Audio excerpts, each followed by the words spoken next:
All right, let's get across all of those headlines now. I'm joined by Sky News host, National Affairs Editor at the Daily Telegraph, James Morrow. One Nation Chief of Staff James Ashby. Gents, welcome.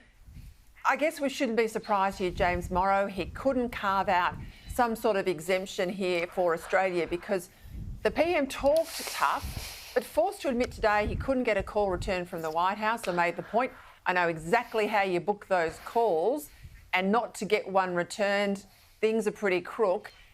He was elected in November, Donald Trump. The PM could have seen him at any opportunity, but he hasn't. He's also left in place an ambassador that's repeatedly sneered at the president. And I know from insiders in the White House, there's no love lost with Kevin Rudd. The foreign minister, well, she can woo all the Palestinians at the UN. She has virtually no entree herself with the administration. So are you surprised that Australia's lost out here?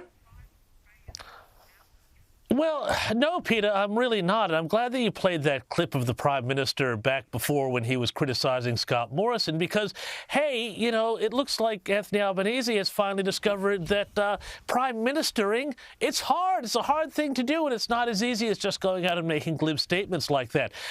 As you say, we've had since November to start working on this relationship. The Kevin Rudd issue has been a live one since well before Donald Trump's election. I remember speaking with you about whether or not he would be tenable as a choice to continue in that role as ambassador. And I think we spoke about how that wouldn't work. It would be a nonsensical idea to keep him in that role. Here we are. So, you know, there's been nothing given to Donald Trump, a very transactional guy on that. But it's also important to understand, Peter, how the Americans look at Australia and how the Trump administration looks at Australia. And, you know, for Trump, Australia is a cautionary tale when it comes to free trade and energy policies. They see us as a country that has used free trade to lower consumer prices, but lose all of our manufacturing, and at the same time have world-high energy prices, meaning we can't get it back. And they see Australia as a cautionary tale. So you have to understand the way Trump thinks about the world when you understand why he's acting like that. And, you know, our own policies and our own behavior, I think he looks at it and says, why would you have done this with your country, you know, when you had all of this good stuff going for you? And this is where I've got sympathy for what he's doing in relation to China, less so obviously Australia, James. But when we were there in the pandemic, we only had one factory in country Victoria that made masks. So much of our products we were sourcing from offshore. Those supply chains were stopped.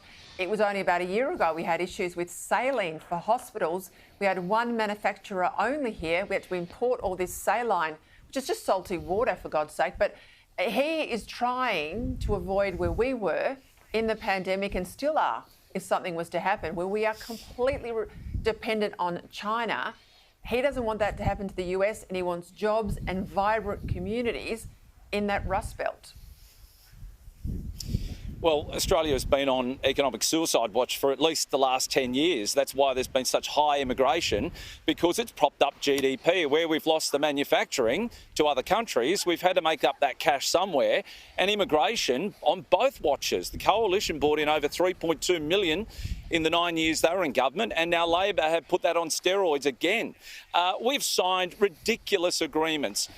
We've seen the Coalition. I remember David Littleproud saying the Nationals signed on to net zero because otherwise we would have faced tariffs from EU neighbouring countries or those that we do trade with. We know that tariffs can be implemented by any country, and yet we've got weak-livered government officials here that have destroyed the windscreen industry here in Australia. You can buy windscreens delivered to an automobile shop for $30 in this country, yet we can't produce them for any less than 130. Why didn't we stop that? Why are we allowing now salmon, fresh salmon fillets, to be brought into Australia, sold at the Sydney fish market, when we've got a perfectly good industry that's operational in Tasmania? Now, Labor say they support that.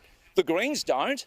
But it seems to me these governments have been hell-bent on destroying our manufacturing and our capabilities to be self-reliant as a country. And where are we now? We're staring down the barrel of economic obliteration, not just in aluminium and steel, but so many other industries. Shame on them both.